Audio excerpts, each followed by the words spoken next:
adalah mode anti statue Yesus itu sampai di surga. Dia tidak hanya peduli dengan kita saat dia ada. Kita masuk dalam usia non produktif. Itulah manusia. Kita akan mati akhir hidup. Tapi di hadapan Tuhan tidak ada kata akhir. Saya lalu teringat yang begini. Kok cerita tentang menghargai anak-anak ini juga persis dengan pengalaman tadi. Tumben saya jalan-jalan dan bertemu dengan mereka. Dan pada titik inilah saya memahami pentingnya hidup dalam penjara roh. Haleluya, haleluya, haleluya.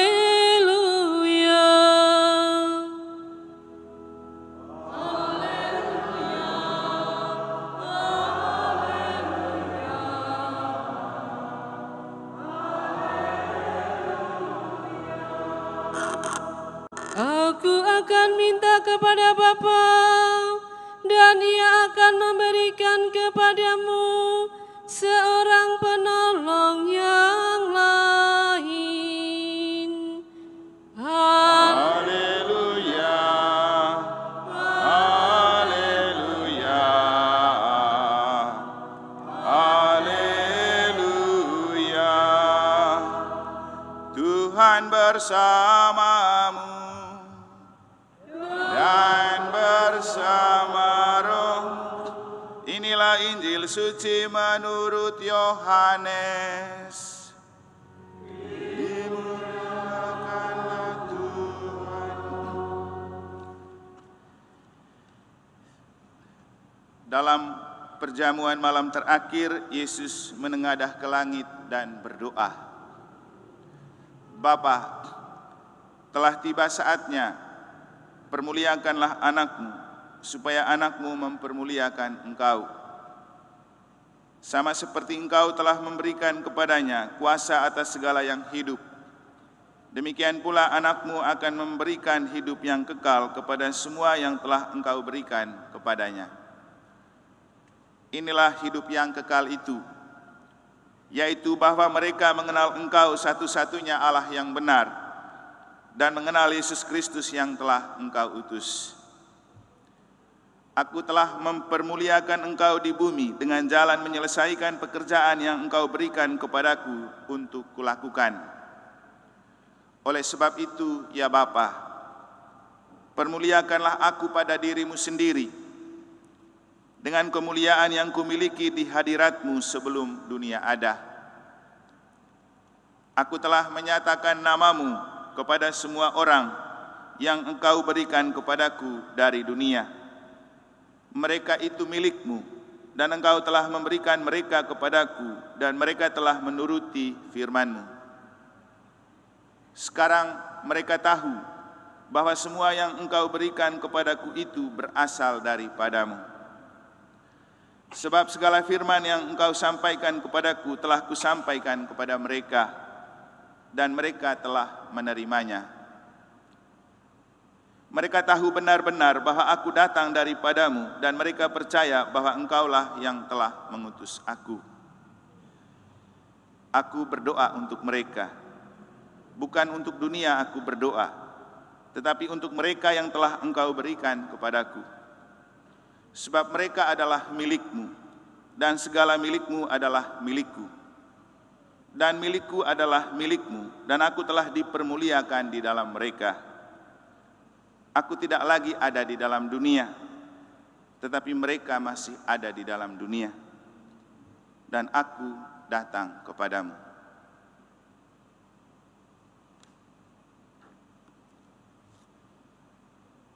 Demikianlah sabda Tuhan. Terpujilah Kristus. Aku tidak lagi ada di dalam dunia, tetapi mereka masih ada di dalam dunia, lalu aku datang kepadamu. Maka aku berdoa untuk mereka, bukan untuk dunia aku berdoa, tetapi untuk mereka yang telah engkau berikan kepadaku. Romo, frater, suster, Bapak Ibu, saudara-saudari, inilah doa Yesus Yang membuat saya memberikan tema untuk permenungan hari ini adalah mode anti statue Yesus itu sampai di surga. Dia tidak hanya peduli dengan kita saat ia ada di dunia, tapi ia lebih peduli dengan kita justru ketika meninggalkan kita di dunia. Dan ia tidak tega dan tidak rela untuk kita tidak tinggal dalam Dia dan Bapa.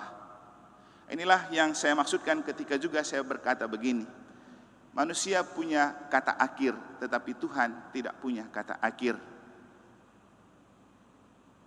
Karena dalam bacaan pertama juga kita mendengar Paulus berbicara tentang aku berjuang sampai di garis akhir. Jadi manusia memang punya kata akhir dan garis akhir, tapi Tuhan tidak punya kata akhir dan garis akhir untuk mencintai kita, baik di dunia apalagi di surga. Sebelum kita memaknai dan mendalami lebih dalam tema ini, juga bacaan suci ini, juga dalam konteks kita memperingati martir Santo Carolus Kweilanga dan kawan-kawan dari Uganda, Afrika. Saya bercerita sedikit pengalaman hari ini ketika sebelum jam 12 saya jalan-jalan kaki di trotoar ini ke sana. Lalu di Sangkariang saya bertemu 2 orang anak karena lagi ujian kan, mereka libur. Lalu karena saya pakai baju PSG, langsung mereka teriak, PSG mantap, menang Liga Champions 5-0. Sudah. Lalu saya bilang, oke, mantap. Begitu saya terus ke sana, sampai di dekat Islamic Center, ada 2 orang anak, kalau saya tidak salah tadi namanya Maulana dan Gavin. Begitu saya sampai di sudut dan mau balik lagi, mereka bilang, PSG mantap, menang Liga Champions. Karena lihat baju saya pakai. Lalu saya mampir kepada mereka, mungkin ada yang lihat di story saya tadi di WA dan IG dan FB. Lalu saya mendekati mereka dan menyapa, lalu bertanya dan berbincang-bincang sedikit tentang sepak bola, termasuk klub yang mereka suka itu apa, bintang yang mereka suka itu apa. Mereka itu anak kelas 5 SD di madrasah. Kemudian saya pulang, saya tumpangin tangan di kepalanya, kasih berkat sedikit kan mereka tidak tahu juga.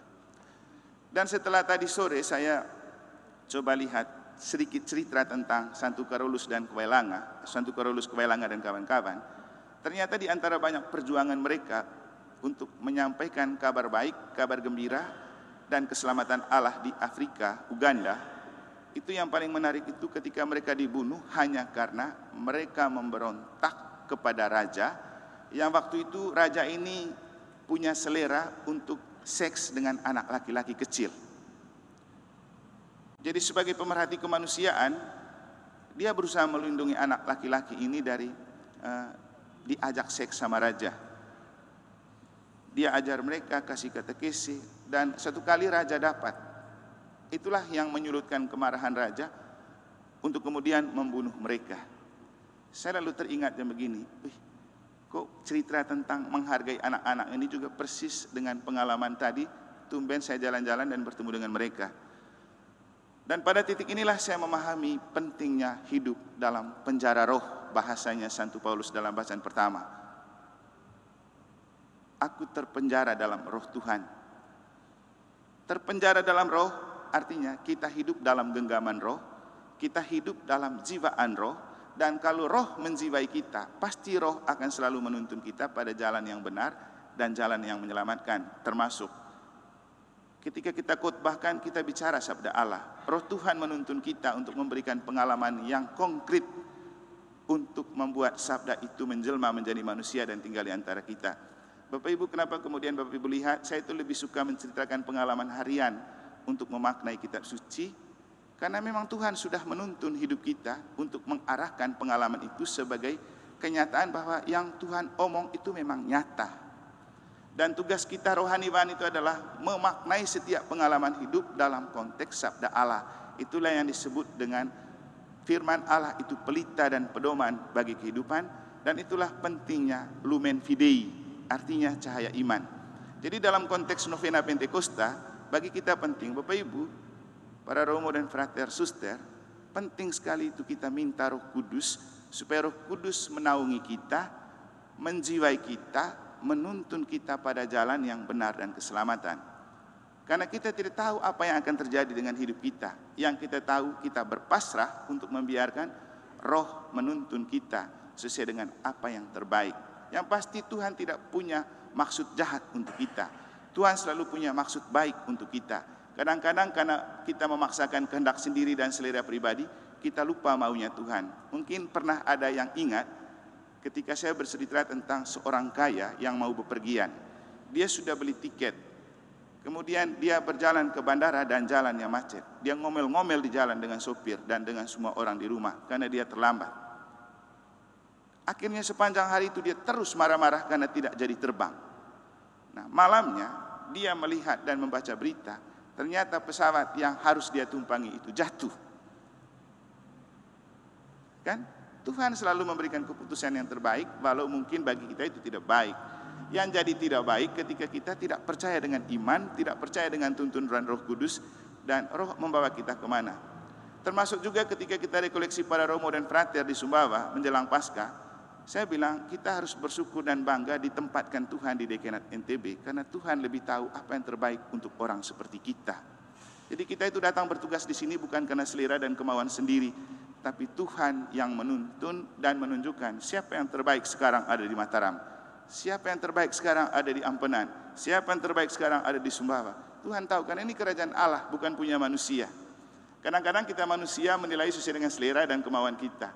Padahal kita tidak pernah melihat Tuhan itu sudah punya proyek dan rencana yang terindah untuk kerajaannya. Jadi itulah kenapa kita perlu minta bantuan Roh Kudus, supaya Roh menuntun kita ke jalan yang benar, tidak sesuai dengan selera dan kemauan kita, tapi menurut rencana dan kehendak Allah. Nah, Bapak Ibu Saudara-saudari, manusia punya batas dan kata akhir dalam perjuangan. Kita akan pensiun, kita masuk dalam usia non produktif. Itulah manusia, kita akan mati akhir hidup. Tapi di hadapan Tuhan tidak ada kata akhir. Bahkan kematian pun bagi Tuhan adalah pengubahan hidup dari hidup di dunia ke hidup bersama Allah. Nah, yang paling penting adalah ketika kita punya kata akhir, apa yang harus kita lakukan sebelum kita sampai ke garis akhir.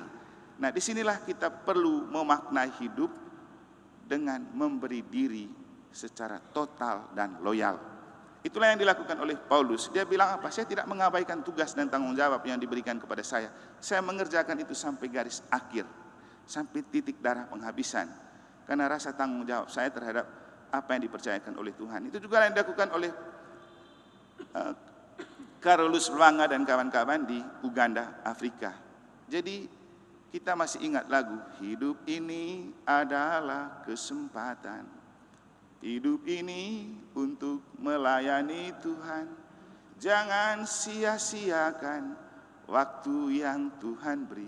Hidup ini harus jadi berkat. Jadi ketika ada kesempatan, jangan disia-siakan. Pakai itu sebagai alat. Pakai diri kita sebagai alat di tangan Tuhan untuk menyalurkan berkat, supaya ketika kita sudah tidak berdaya lagi, kita sudah menjadi berkat untuk orang. Maka saya itu sebenarnya senang sekali lihat Lia itu. Tadi waktu saya lagi ngopi di sudut itu dia datang. Kemarin juga waktu saya ngopi di situ dia sudah datang duluan untuk melaksanakan totalitas dan loyalitas sebagai komsos yang harus membuat live streaming misa selama Pentakosta. Saya juga tahu waktu hari raya Komsos dia juga sudah standby duluan. Artinya begini, saya bilang di dia, hebat kau Lia. Jadi totalitas dan loyalitas itu Bapak Ibu, memberi diri tanpa perhitungan, memberi diri tanpa tunggu event besar. Karena justru dalam event kecil dan sederhana, hal-hal yang kecil dan sederhana, Tuhan memberikan rahmat yang besar kepada kita. Kadang-kadang kita salah dan keliru menilai, tunggu event besar, tunggu hari raya baru kita terlibat. Tidak, hari raya itu banyak orang yang terlibat, rahmatnya kecil untuk kita. Tapi kalau yang orang tidak perhatikan, tapi kita perhatikan, itulah yang memberikan rahmat yang besar. Makanya Tuhan bilang, perhatikan hal yang kecil dan sederhana. Barang siapa setia kepada perkara kecil, kepadanya juga akan diberikan perkara yang besar. Itulah juga yang membuat Mother Teresa berbicara tentang lakukanlah apa yang kecil dengan cinta yang besar. Karena itu yang mendatangkan rahmat yang belum besar. Memperhatikan hal yang kecil dan sederhana dengan cinta yang besar. Dan saya rasa ini juga yang pernah dilakukan dan dikatakan oleh Santo Paulus ketika dia berkata, lakukanlah apapun dengan cinta yang besar. Omnia in caritate. Bapak, Ibu, saudara-saudari, mari kita membuka diri kita supaya Roh Kudus selalu menggerakkan, menjiwai dan menaungi kita. Karena kalau Roh Kudus menuntun hati dan pikiran, seluruh diri, pekerjaan dan perjuangan hidup kita, Tuhan akan selalu menuntun kita pada jalan yang benar dan menyelamatkan. Dan kalau Roh Kudus sudah bekerja di dalam diri kita, kita tidak akan pilih-pilih event yang besar baru memberi diri, tapi justru dalam event yang kecil dan sederhana seperti misa harian, tapi kita terlibat dan memberi diri dengan cinta yang besar, itu yang mendatangkan rahmat berlimpah. Kita mohon anugerah Roh Kudus melalui novena hari yang kelima.